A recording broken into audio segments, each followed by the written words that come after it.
नमस्कार दोस्तों, षड बल के अंदर हमने स्थान बल को जाना, दृष्टि बल को जाना, दिशा बल को जाना, चेष्टा बल को, नैसर्गिक बल को जाना। आज हम जानेंगे काल बल को। षड बल के अंदर स्थान बल को 44% मिले हैं और दृष्टि बल को, दिशा बल को, चेष्टा बल को, नैसर्गिक बल को 5% मिले और काल बल को 36% यानी 36% है उसे अंक मिले हैं। इसलिए काल बल का बहुत ज्यादा महत्व है। आज हम काल बल को ही जानेंगे।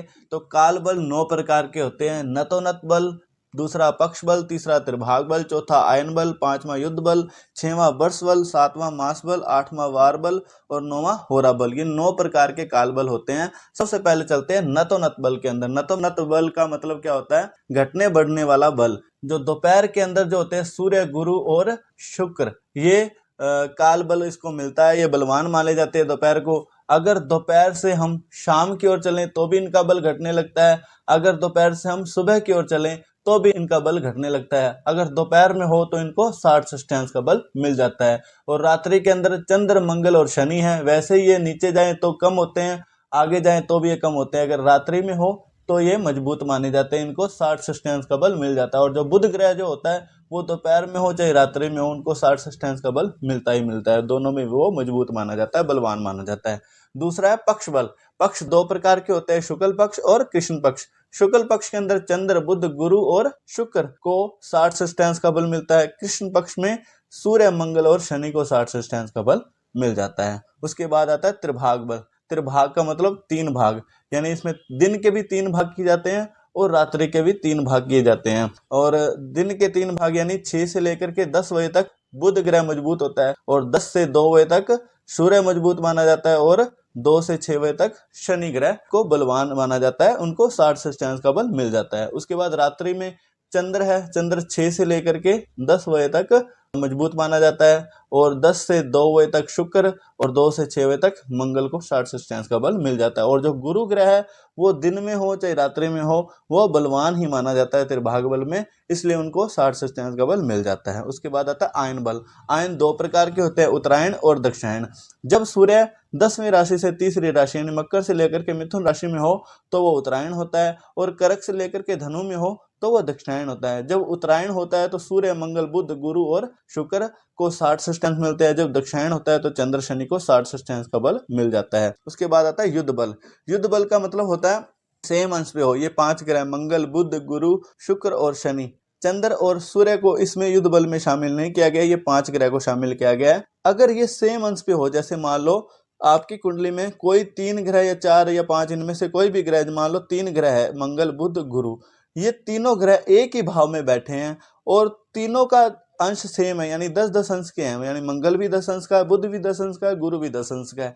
तो ऐसे में इन तीनों में से बलवान कौन माना जाएगा? वो ही बलवान माना जाएगा, उनको ही युद्ध बल प्राप्त होगा जो इन तीनों में बलवान होगा। यानी उनको स्थान बल या दृष्टि बल या दिशा बल में से ये कोई मंगल ग्रह मान लो मजबूत है तो मंगल को युद्ध बल मिल जाएगा और बुध, गुरु को नहीं मिलेगा। अगर बुध मान लो स्थान बल, दृष्टि बल या दिशा बल में या चेष्टा बल में मजबूत है बाकी इन दोनों ग्रहों से, तो बुध को युद्ध बल मिल जाएगा। जिनको युद्ध बल मिल जाएगा उसको 60 का बल प्राप्त होगा और बाकी को कुछ भी अंश नहीं मिलेंगे। इसके बाद आती है वर्ष बल।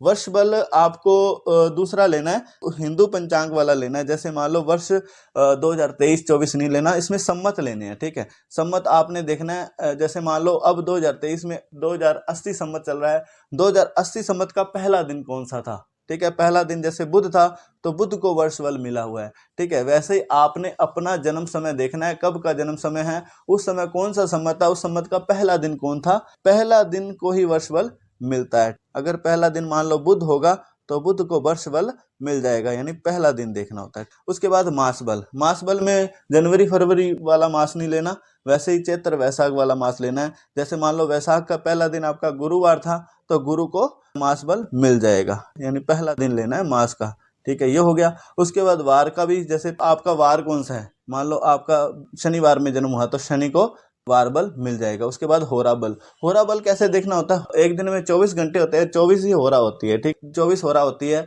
यानी कि पहले जैसे मान लो चंद्र की होरा, उससे अगली छठे दिन वाली होरा होगी, ऐसे होरा चलती रहती है। होरा पे मैं अलग से वीडियो बना दूंगा। जिस ग्रह की होरा होती है उस ग्रह को होरा बल मिल जाता है, यानी जिस होरा में आपका जन्म हुआ है, ठीक है, उसको होरा बल मिल जाता है। अगर किसी को वर्ष बल मिल गया तो 15 का बल मिलता है, मास बल मिल गया तो 30 सस्टेंस का बल मिलता है। वार बल मिल गया तो 45 सस्टेंस का, होरा बल मिल गया तो 60 सस्टेंस का बल उसे मिल जाता है। और इसमें जो युद्ध बल के अंदर इन 5 ग्रह को शामिल किया गया था और सूर्य और चंद्र को शामिल नहीं किया गया। तो सूर्य को जैसे उत्तरायण में डबल अंश मिल जाते हैं, जैसे उत्तरायण में सूर्य हो तो उसको 120 सस्टेंस का बल मिल जाता है सूर्य को।